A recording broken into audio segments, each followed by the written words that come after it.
Bien, continuando con nuestro estudio de las ondas electromagnéticas, vamos a proceder a estudiar algunos instrumentos ópticos como la lupa, el microscopio compuesto y el telescopio astronómico, y además algunos casos de aberraciones ópticas. Sin embargo, antes de entrar al estudio de estos tres instrumentos ópticos, vamos a hacer una pequeña introducción de cómo funcionan. Bien, vamos a empezar nuestro estudio de la lente a través de la presentación de este video, así que pongan por favor atención. Una lente es un cuerpo transparente limitado por dos superficies curvas, generalmente esféricas. Las lentes pueden ser convergentes o divergentes.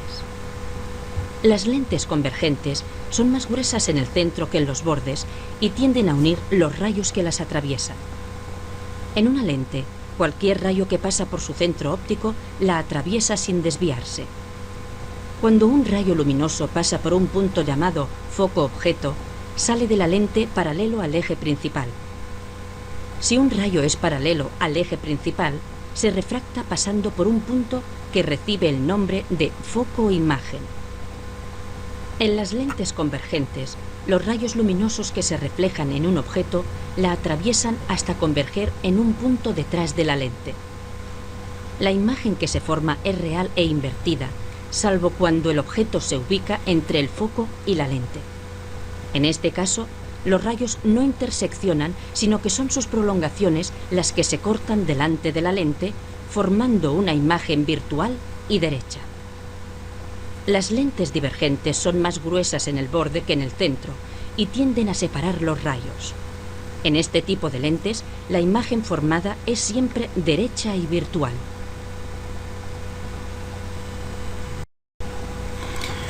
Bien, como hemos visto en el video, hay algunos elementos que debemos mencionar, pero antes de esto aclaremos unas cosas. En el video se muestran los dos tipos de lentes. Hemos ya visto los lentes convergentes y las lentes divergentes.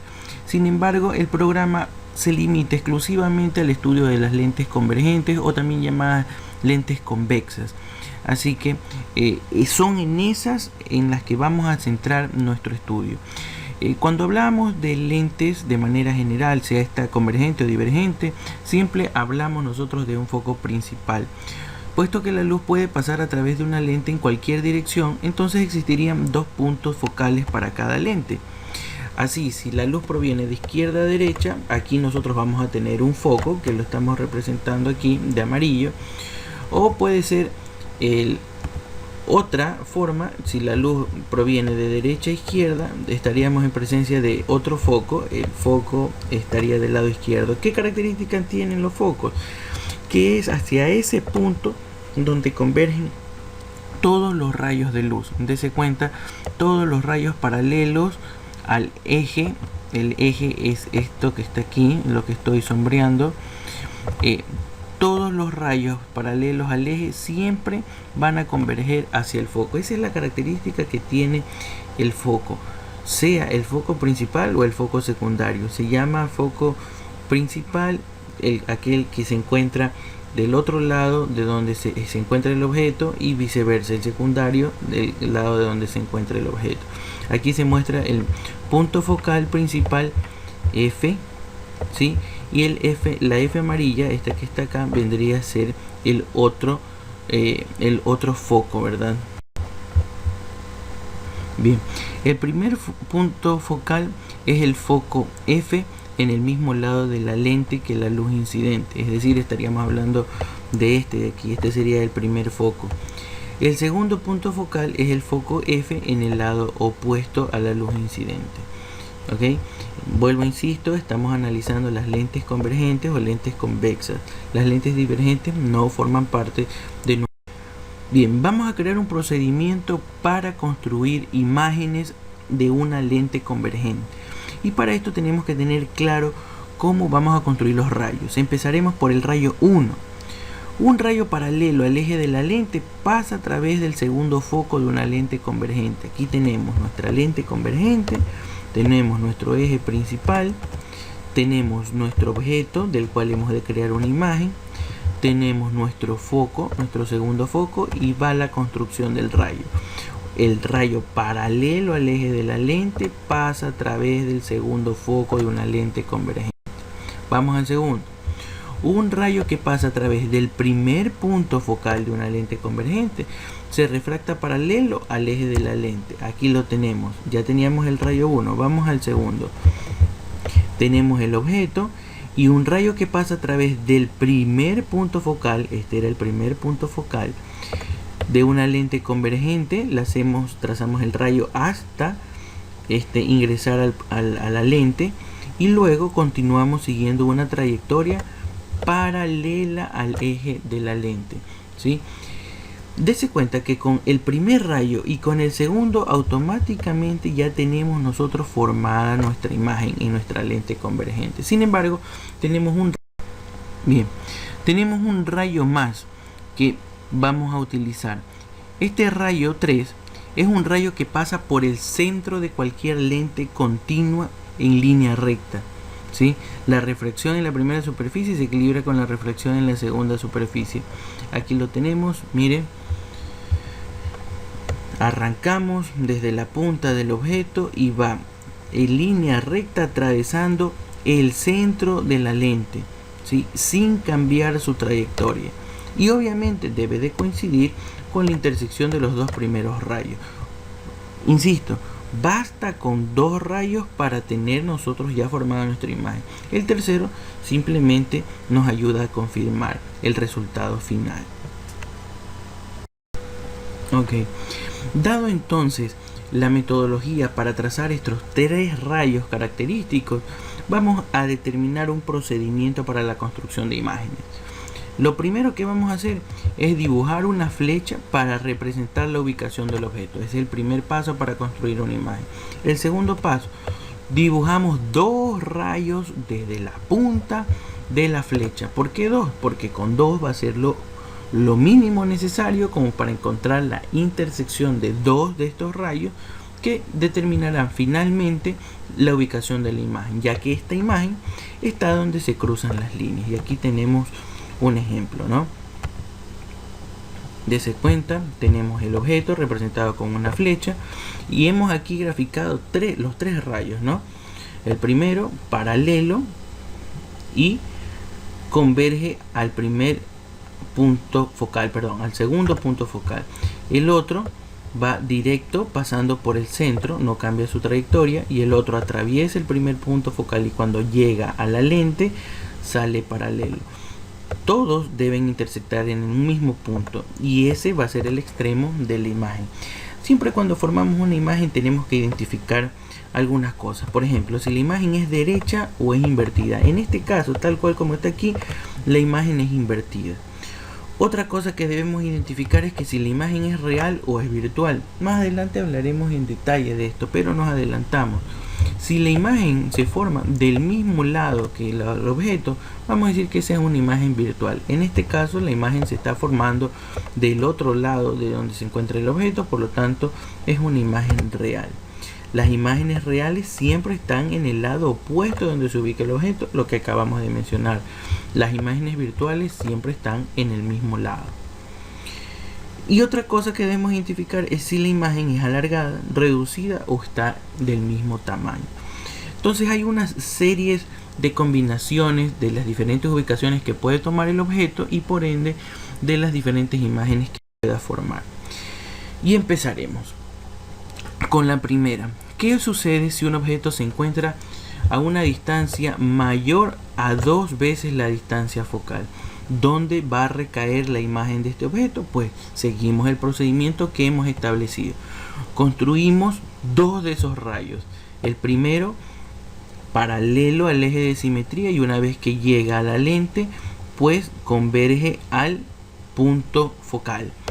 Ese es el primero. Y el segundo, un rayo que sigue recto sin cambiar su trayectoria, pasa por el centro de la lente y donde se intersecta, ese va a ser el extremo de la flecha que va a representar el objeto. Va a representar la imagen. Sacamos conclusión.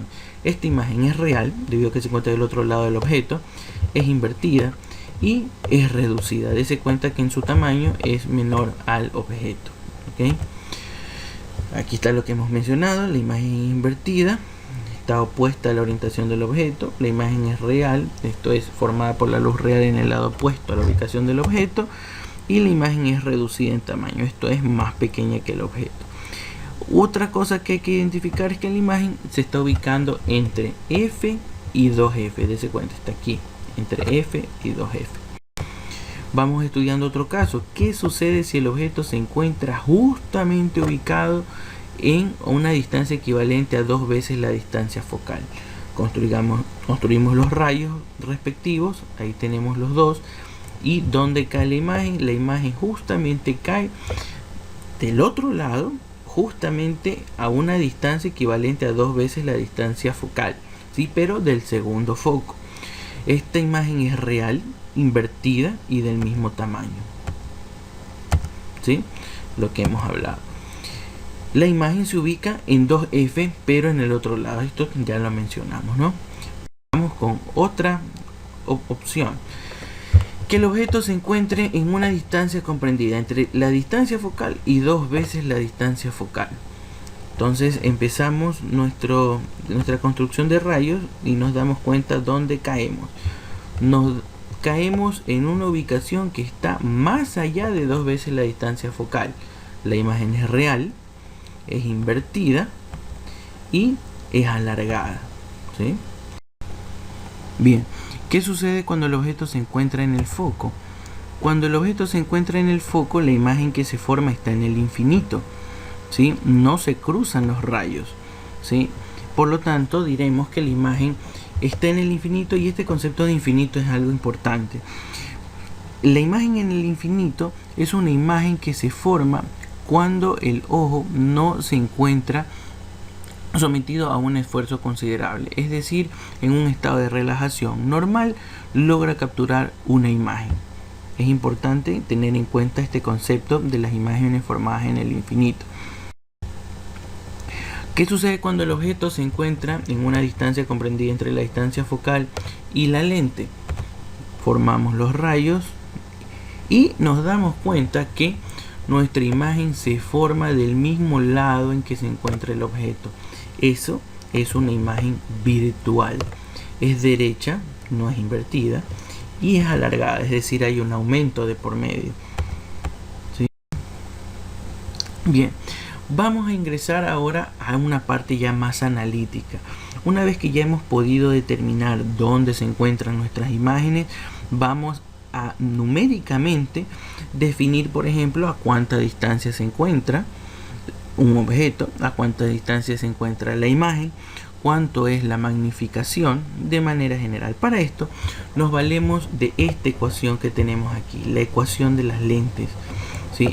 Esta ecuación nos relaciona los recíprocos de la distancia a la que se encuentra el objeto, a la distancia a la que se encuentra la imagen y la distancia focal. ¿Ok? Diremos 1 sobre U más 1 sobre B es igual a 1 sobre F. Y crearemos un nuevo concepto, que es el que tiene que ver con la magnificación M.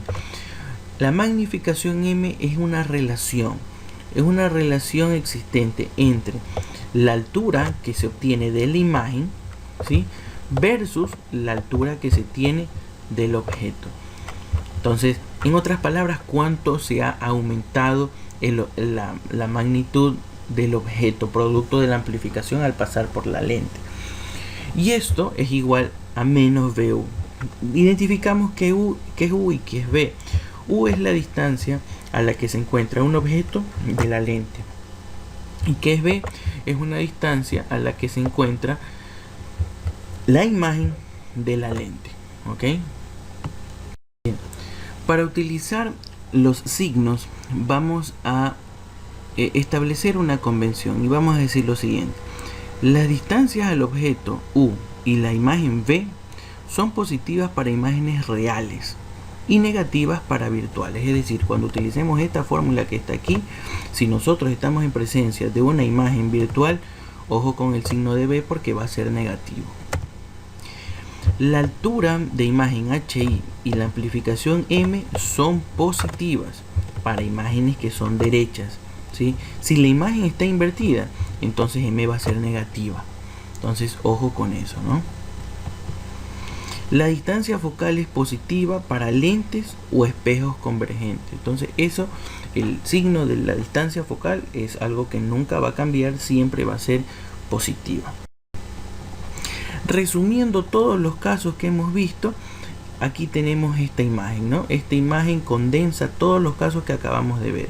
Cuando el objeto se sitúa a una distancia mayor a la distancia focal, cuando se encuentra justamente 2 veces a la distancia focal, cuando se encuentra entre 2 veces y 1 vez de la distancia focal, cuando se encuentra justo en la distancia focal, cuando se encuentra entre el foco y la lente, y un caso para la divergente, pero insistimos, la aplicación de lentes divergentes, esto no forma parte de nuestro estudio.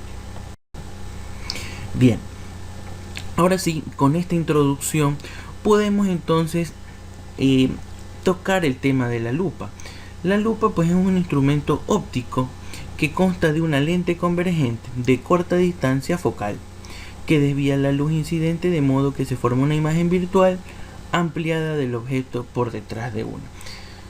Básicamente es lo que nosotros hemos conseguido con las lentes, es decir, al momento de que tenemos una amplificación de un determinado objeto y esa formación de imagen nos lleva hacia una imagen virtual, en ese caso estaremos en presencia de una lupa. No hay mayor problema con respecto a esto, y por lo tanto pasaremos inmediatamente al siguiente instrumento óptico de análisis, que es el microscopio. El microscopio es un instrumento que permite observar objetos que son demasiado pequeños para ser vistos a simple vista. El microscopio se utiliza como para hacer análisis a nivel de tejidos, a nivel celular. Aquí tenemos una recreación de un microscopio que básicamente sirve como para magnificar imágenes pequeñas a través de un tubo que consta de 2 piezas básicas. La primera es una lente llamada lente objetivo, ¿sí? Esta lente objetivo se ubica de un extremo del tubo de microscopía, mientras que el otro lente se encuentra del otro lado del tubo y se llama lente ocular, ¿sí? Entre ambas, de acuerdo a la disposición que cada una tiene con respecto a la otra, y siempre y cuando estén correctamente alineadas, se va a conseguir una amplificación de imágenes extremadamente pequeñas, como microorganismos, bacterias, tejidos, etcétera, ¿no? El microscopio pues tiene la salvedad de que permite jugar con estas distancias, con las distancias focales, de tal forma que se puede enfocar una correcta imagen, de tal forma que la imagen formada en el ojo pues sea una imagen relajada. Y aquí tenemos cómo es el diagrama de rayos en un microscopio. Empezamos nuestro diagrama de rayos haciendo que la imagen pase por el objetivo.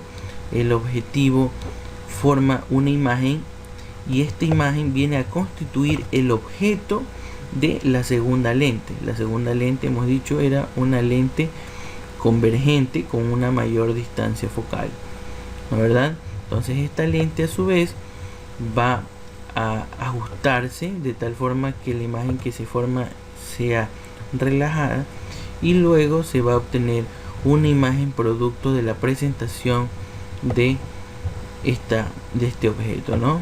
Dese cuenta que la imagen está siendo una imagen virtual, ¿sí? Porque está del mismo lado donde se encuentra el objeto.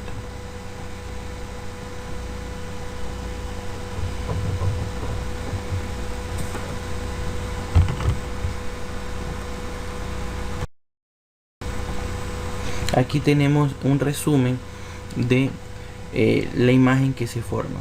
Tenemos aquí el objeto atraviesa la primera lente objetivo. A través de la construcción del diagrama de rayos obtenemos esta imagen que viene a constituir el objeto de este segundo lente, hacemos nuevamente un diagrama de rayos y nos damos cuenta que se forma una imagen virtual y amplificada de este objeto, ¿no verdad? Dese cuenta que el ojo enfoca en aquello que llamamos como punto cercano, y aquí va una definición, ¿no? ¿Qué es el punto cercano? El punto cercano es la mínima distancia a la cual el ojo puede capturar una imagen totalmente enfocada, ¿ok? Generalmente el punto cercano suele ser de aproximadamente 25 centímetros, ¿ok? Entonces esta imagen se encuentra en el punto cercano y por lo tanto es totalmente apreciable esa imagen. Bien, continuando nuestro análisis de los instrumentos ópticos, recaemos en el telescopio, el cual permite ver objetos lejanos con mucho más detalle que a simple vista, al captar radiación electromagnética tal como la luz. El telescopio está formado por dos lentes, al igual que el microscopio, la lente objetivo y la lente ocular, los cuales están dispuestos en un tubo del telescópico, ¿no verdad? En la medida que estos objetivos se ajusten, lograrán formar una imagen virtual, la cual podrá ser apreciada totalmente por el ojo humano sin mayor dificultad. El análisis que hicimos nosotros de el microscopio lo vamos a volver a utilizar ahora para analizar este instrumento. Decíamos nosotros que la lente objetivo captura la imagen que nosotros tenemos de objetos que se encuentran a una larga distancia, y estos son capturados desde el infinito, los cuales pasan por la lente objetivo, la cual forma una imagen que viene a constituir el objeto de esta lente ocular. Una anotación con respecto a la distancia entre la lente objetivo y la lente ocular es la suma de cada una de sus distancias focales, es decir, este objetivo tiene una distancia focal, esta lente ocular tiene una distancia focal, la suma de estas dos distancias va a determinar la distancia a la que deben estar ubicadas estas dos lentes, de tal forma que la imagen que se logre obtener de esta lente ocular esté ubicada en el infinito, es decir, pueda ser capturada por el ojo humano sin mayor problema de relajación.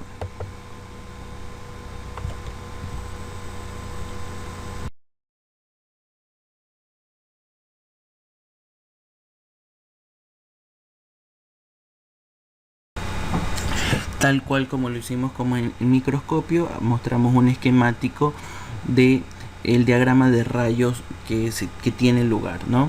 Aquí están los rayos provenientes del infinito, atraviesan la lente objetivo, la cual se encarga de formar una imagen que recae justo en el foco de la lente ocular.